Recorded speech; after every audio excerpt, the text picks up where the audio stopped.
time for you to leave your corporate gig and go all in on, I guess grow solo at the time, but obviously now as it changes? And was it even grow solo at the time, I guess?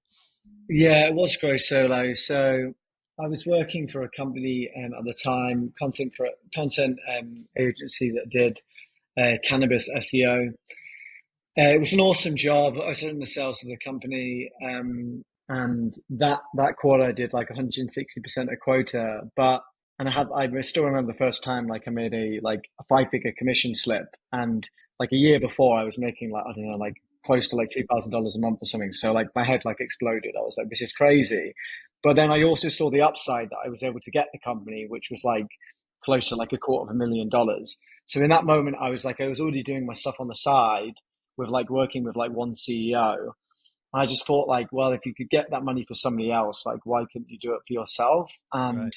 I wanted to leave that company at a point where it would be gracious to do so and it wouldn't leave them in a bad patch. So like I did the quarter and they had another salesperson coming on board. And then like me and that like CEO basically just decided that I think I still remember his words, and I still like I've got a lot of respect for that person. He just said, "Hey, like, don't take this the wrong way, but like, I think you're like unemployable, meaning like you're meant to do your own thing. Like, you Yeah. should go out there and like build this company and business. And I wish you the best of luck with it." So, I mean, it was really prompted. It was really prompted, but yeah, no, he's a great dude, and he's like super successful as well. And only a year older than me.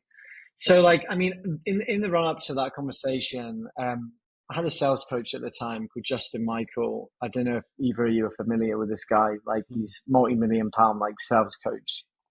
He just said to me, because I hired him at the time to help me in regards to my sales abilities. Because before I ever took on that job, technically speaking, I was an underperforming sales rep who'd like been fired or left most jobs I'd had. So I was like way out of my depth. My quota for the year was like 1.6 million or something, and I'd never even carried even a tenth of that amount before. Oh, wow. But the LinkedIn run up to that point had helped me to get that. So I was like, shit. Like, so I bet in my entire life savings to hire the sales coach. I was like, I need you to like turn me into a beast in a very short amount of Wow. time. And I remember my mother at the time said like, you're about to pay like this person on the internet, like $5,000. Like for me at the time, like $5,000, that's still a lot of money for me. But like Yeah. 5K at the time for me was everything I Yeah. had, like literally everything from like years of saving up, like, because I just wasn't making much money at the time. And I was like, no, like I trust in this. I think this will be a shift. And then in that coaching process over those months, hit the quota. But then I realized it was like Justin just said to me, he was like, he rang me up one day. I was on a walk in the countryside in Norfolk because I was living at my parents' house at the time, Yeah. just like 2 years ago. And he goes, there's nothing between you and your boss.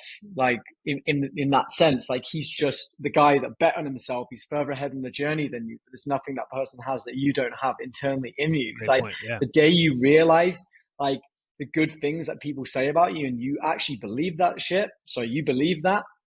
He's like, that's going to be the day that everything's going to change for you. Like